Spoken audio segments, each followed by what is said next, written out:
Côte d'Ivoire s'est engagée dans une dynamique de revalorisation de l'offre éducative à travers l'organisation des États généraux de l'éducation nationale et de l'alphabétisation EGENA.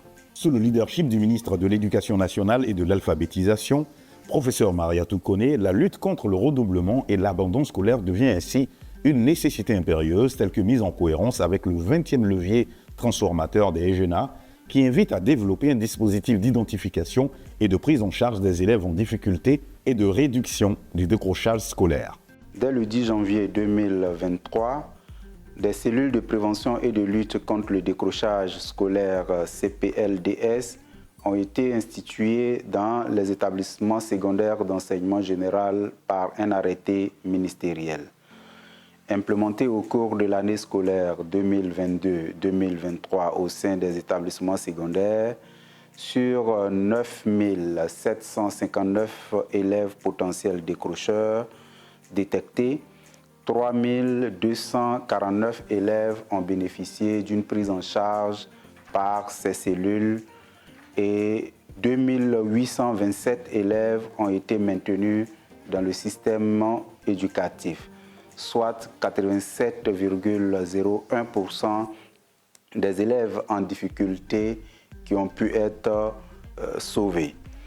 Pour amplifier et optimiser la prise en charge des élèves potentiels décrocheurs, le ministère de l'Éducation nationale et de l'alphabétisation a mis en place une plateforme dénommée DOB Connect. Financée par la Banque mondiale avec comme interface le projet d'amélioration de la gouvernance pour la délivrance des services de base aux citoyens, PAGDS, la plateforme numérique DOB Connect permettra désormais de faire un suivi qualitatif et quantitatif des élèves.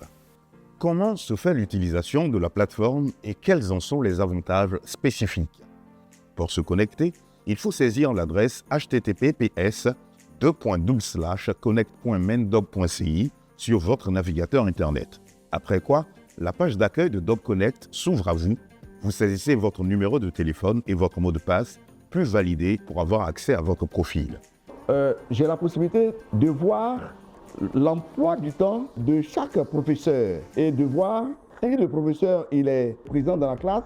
Voilà, donc vous voyez que j'ai l'emploi du temps de M. Sendou Bamba, professeur d'art plastique. Donc, assis à mon bureau, je peux savoir s'il est en classe ou pas. Donc, je peux contrôler le rythme d'évaluation de chaque professeur. Et là, vous voyez, les élèves qui ont eu en dessous de 10 de moyenne sont identifiés par la couleur orange. Par contre, tous les élèves qui ont eu une moyenne supérieure ou égale à 10 sont identifiés par une couleur blanche. Elle facilitera la détection des élèves potentiels décrocheurs ou en difficulté scolaire pour leur prise en charge efficiente et efficace. C'est un outil de régulation des performances des élèves et qui aidera à préparer et mettre en œuvre l'affectation et l'orientation en ligne des élèves. Cette innovation apportera nécessairement une plus-value aux nombreux investissements consentis dans le secteur éducatif grâce au leadership et à la vision du président de la République, son Excellence M. Alassane Ouattara, qui a inscrit l'éducation au rang des priorités de l'action gouvernementale.